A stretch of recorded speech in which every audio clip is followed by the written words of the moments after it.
Fatty liver से cirrhosis तक की जो यात्रा होती है वो किस तरह होती है, उसको साधारण शब्दों में अगर समझें तो हमारे जो लीवर है वो ऐसा ऑर्गन है जो थोड़ा सा भी बचा रहता है तो वो रीजनरेट करता है, उसको जो इंजरी होती है वो ठीक होने लगती है। जैसे आम बोलचाल में बोलते हैं कि ये छिपकली की पूंछ की तरह से होता है।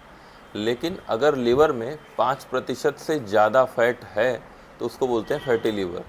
उसकी ग्रेडिंग है, ग्रेड 1, ग्रेड 2, ग्रेड 3। तो ये ग्रेडिंग के हिसाब से है। लेकिन अगर लीवर में फैट किसी कारण बना हुआ है, लगातार है, निकल नहीं रहा है, वो ख़त्म नहीं हो रहा है, रिड्यूस नहीं हो रहा है, तो फिर सेल इंजरी शुरू होती है। और ये जो सेल इंजरी होती है वो लगातार होती रहती है। चूँकि लीवर रीजनरेट होता है, नई सेल फिर से बनती हैं, तो वो रीजनरेशन होता भी है, नई सेल बनती भी हैं। लेकिन चूँकि फैट है, लगातार इंजरी कर रहा है, तो अब उस स्थिति में वो जो नई सेल रीजनरेट हो रही हैं वो सिर्फ सेल नहीं रिप्लेस हो रही हैं, स्कार भी आ रहा है। स्कार मतलब जो घाव होता है, उस कहीं हाथ में कट जाए उसके बाद जो दाग पड़ते हैं और स्किन मोटी हो जाती है तो उसको स्कार बोलते हैं। तो वो स्कार भी आता है। स्कार को फिर फाइब्रोसिस बोलते हैं।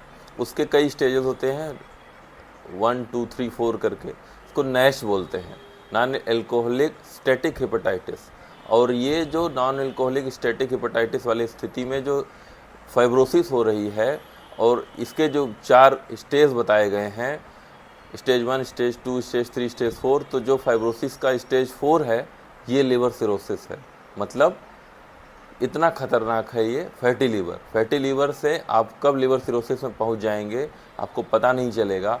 लीवर चूँकि ऐसा एक ऑर्गन है जो रीजनरेट होता रहता है, अपने ऊपर जो भी उसको समस्याएं होती हैं वो जल्दी रिप्रेजेंट नहीं होने देता। लक्षण तब आपको सामने मिलेंगे जब ज़्यादा दिक्कतें बढ़ जाती है। इसलिए अगर आपको फैटी लीवर ग्रेड 1 ही है या उससे ज़्यादा है तो उसको आप फिर से पीछे करने का सोचिए। अपनी दिनचर्या, अपने वैद्य, अपने जो भी आपके चिकित्सक हों उनसे मिलिए। ये ठीक होने वाली समस्या है, इसके बारे में आपको ध्यान देने की आवश्यकता है।